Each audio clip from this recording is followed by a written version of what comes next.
करना मेरी रग रग में है। इसलिए मैंने इंदिरा के हुक्म से इनकार करने वाले सेना प्रमुख सैम मानेकशॉ, जिसने पाकिस्तान पर जीत दिलवाई, उसका वेतन 32 साल तक नहीं दिया। मैं वही हूँ जिसने मुस्लिम पर्सनल लॉ बोर्ड बनाया, क्योंकि संविधान से चलना सिर्फ बागियों पे लागू होता है, वोट बैंक पर नहीं। मैंने ही देश में आपातकाल लगाकर लोकतंत्र का गला घोटने की कोशिश की।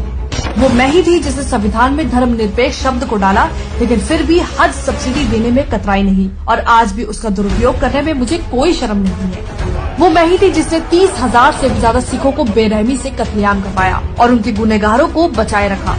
गरीबी हटाओ का नारा देकर देश को गरीब बना दिया और देश का सोना गिरवी रखवा दिया। मैंने ही वक्फ एक्ट में संशोधन कर इसे इतना शक्तिशाली बना दिया कि आज आपकी जमीन कभी भी आपके ही हाथों से जा सकती है और आप कुछ कर भी नहीं पाओगे। मैंने परमाणु का विरोध किया, सेना को कमजोर रखने की मेरी मेहनत पर पानी जो फिर जाता। मैंने रिमोट कंट्रोल पीएम बनाया, उसकी आड़ में लाखों करोड़ों के घोटाले किए।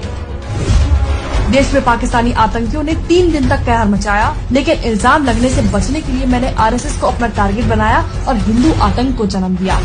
वो मैं ही थी जिसने देश से छिपकर चीन के साथ MOU साइन कर अपने ही देश की कमर में छुरा घोंपा था। मैंने ही कोर्ट में हलफनामा देकर कहा कि श्री राम काल्पनिक है और राम सेतु को तोड़ने की कोशिश की। मैंने वोट बैंक के लालच में हज पर 50% की सब्सिडी दी, पर अमरनाथ यात्रा पर 25,000 का टैक्स लगाकर सारा पैसा वसूल लिया। देश में महंगाई को 2 डिजिट में रखना ही मेरी खासियत थी। मैंने CAA पर लोगों को गुमराह कर उसका विरोध किया, जिससे देश की करोड़ों की सरकारी प्रॉपर्टी को नुकसान पहुंचा। मैंने सेना को राफेल ना मिले इसके लिए अंबानी को बदनाम किया।